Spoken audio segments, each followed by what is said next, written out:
right. Show.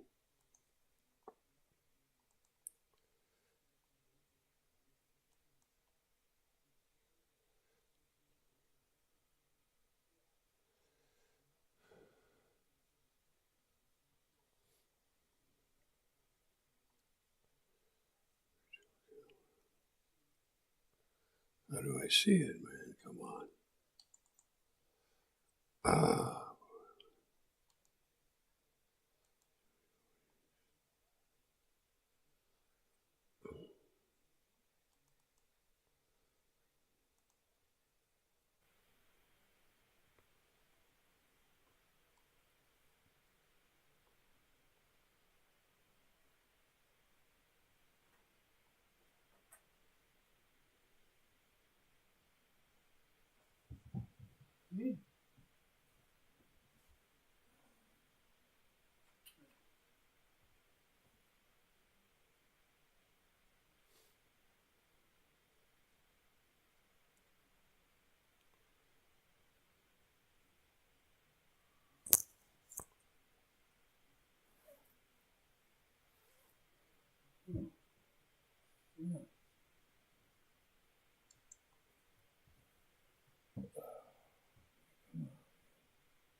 Ahora, ¿qué vas a seguir?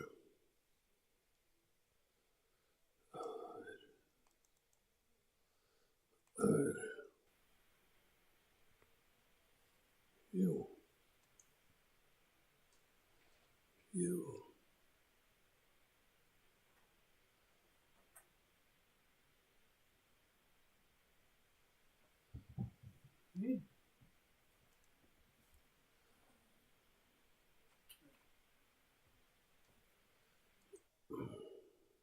Recording something.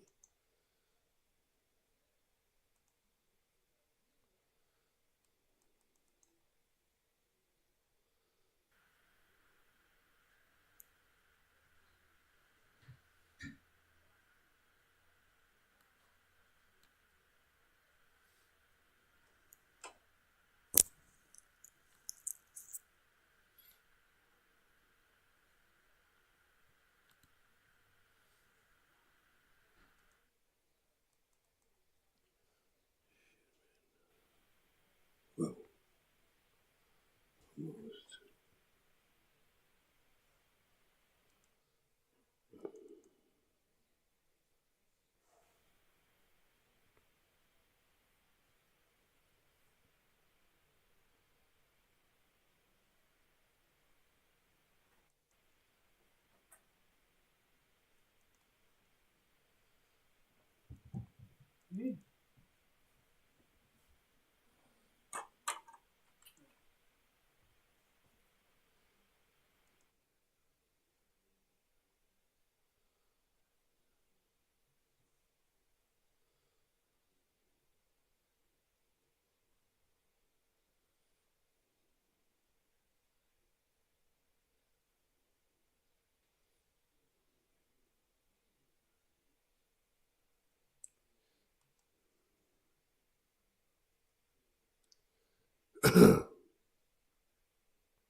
levels kind of hit a nice place so that you don't have a headache in post if you want to clip it or anything. Make sure your sound isn't too blown out. You will also want to pay attention to any other audio sources that you have inside of your mixer.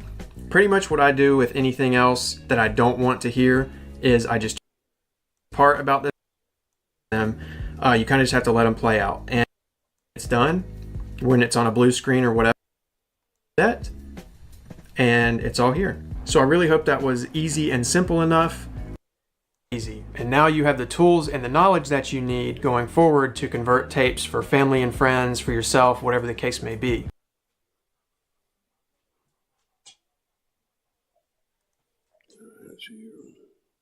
This is how to get in shape fast. If you want to drop this to learn, but I recently converted nearly 100 old school VHS tapes to digital and learned a thing or two about the process. Whether you're just wanting to convert some old family videotapes or you need to digitize old footage for an upcoming YouTube video or documentary, this video is going to walk you through step by step on exactly how to convert VHS tapes to digital, along with a lesson or two I've learned from the top rated generic capture devices for like 15 bucks, and it was complete garbage. I then went back to Amazon, I bought another one for about $35. Again, complete no reason. When you've got a set it up, you're going to plug in the USB cable into your computer's USB port. Then you're going to plug your audio and video cables into the provided audio video extension cord, keeping the colors aligned. You are then going to take the other end of that extension and plug it right into your VCR, again, lining up the colors. I should note that just about any VCR player will work for this process. And if you don't have one, your parents or grandparents likely do. And if they don't, you can always hop on a place like Amazon or eBay or even your local Facebook marketplace and buy one there. Just know that right now, because everybody is still stuck at home, converting VHS tapes has become a big trend in 2020, and it's being digitized to be tech savvy to do it. Way off, it doesn't really matter, so go ahead and just pick any number you want. Next, you need to verify which connection type you are using and what aspect ratio you want to record on. 16:9 is a common aspect ratio. You're going to verify that your audio is working. Window. I would suggest unchecking the automatically stop recording option. Extremely easy to trim both the beginning and the end of your video. Done. You now have a video file on your computer. You share that drive with can access those files. My family videos. However, because I don't want the whole YouTube, all they have to do is add that playlist to their YouTube library, and now they can access these videos on any. Because it's YouTube, all they have to do is add that playlist to their YouTube library, and now. However, because I don't want the whole world seeing these videos, I made all of the videos unlisted and then I added them to an unlisted playlist. So the only way someone could see these videos is if they had the exact URL on a TV. So what I ended up doing for family videos, it takes to record a video is the verify that your audio is working. And if you don't hear audio at this point, your computer will start to record whatever it sees in that window. I would suggest unchecking the automatically stop recording option below. The reason this is checked is to prevent your computer from recording hours and hours at the beginning and the end of your video without the need of using any kind of video editing software.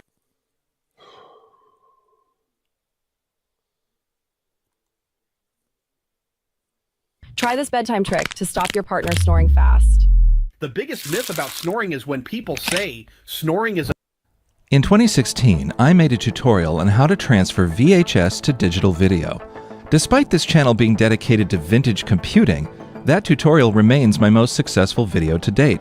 But a lot has happened since then. There's better software available that can do everything necessary in one step. So I figured it was time to make a new tutorial. Now, there are dozens of tutorials online for transferring VHS, so why is it worth your time to watch? Now, this tutorial is a bit out of place on my channel, which is supposed to be dedicated to the topic of vintage personal computing. This tutorial has To produce the best quality results, we've got to take a minute to explain may have heard analog video referred to as interlaced video. Fields through. Adapter works fine, but it's the least recommended of the bunch because it required some tweaking of contrast levels. This can be inconvenient, but it's not a showstopper. It's available brand new for roughly $40. The Dazzle DVC100. Yes, this is the same device I featured in my previous video. It's still my favorite because it's more tolerant of timing issues than other devices. It hasn't been sold for over a decade, but you can usually find them on eBay for around $20. However, if you get one, make sure it says hardware version 1.1, as I haven't tested other versions. Now, okay, gonna go off script here and get things started. First off, let's download. This isn't a full OBS tutorial, but it's worth explaining at least a couple of sections. This section up here is called the scene, and it is essentially a big canvas that you can put multiple elements on. This whole rectangle becomes the video that you're recording or streaming or capturing. Some people like to put a little corner of themselves down here, like a little webcam or something, and then the thing they're presenting or the game they're streaming here, and some other stuff. But we're only going to be putting one giant VHS capture on the scene, so we're only going to have one element in it. Speaking of which, sources are elements that go into the scene. So we will be adding sources here, most importantly video capture device, but let's get to that a little later. And then finally, over here in controls, we have settings for setting up, well, our settings, what we're recording and how we're going to be saving it. And then, of course, starting and stopping recording. So let's start with a set of defaults. First of all, if we're going to be monitoring how our capture is doing, we should turn on some statistics. So go to Docs and pick Stats. And you should see a docked stats window show up. It will show the capture rate, it'll show how many frames it has captured, or missed, or skipped, and so on. And this will come in handy later, but for now, it's enough that it's simply enabled. Now we're going to create a new profile. A profile is a settings group for OBS, and we're going to create a new one because it sets a lot of the settings to default, and I want that for this tutorial because then it's less for us to change.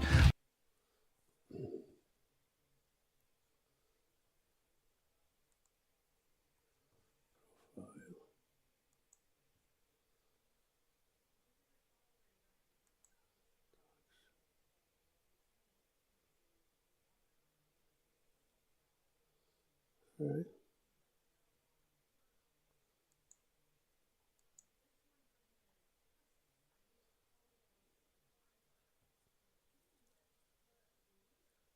Come on the profile here.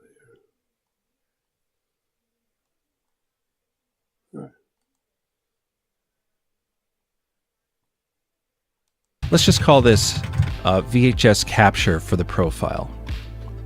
Okay, and you'll notice that the window got wider because it set the default to its default, which is a widescreen image. Now let's go ahead and create a new scene collection, just to make things clear and clean, so that if you're using OBS with other things, for example, that your scene won't conflict with other scenes. So again, we're just going to call this VHS. It's a VHS scene.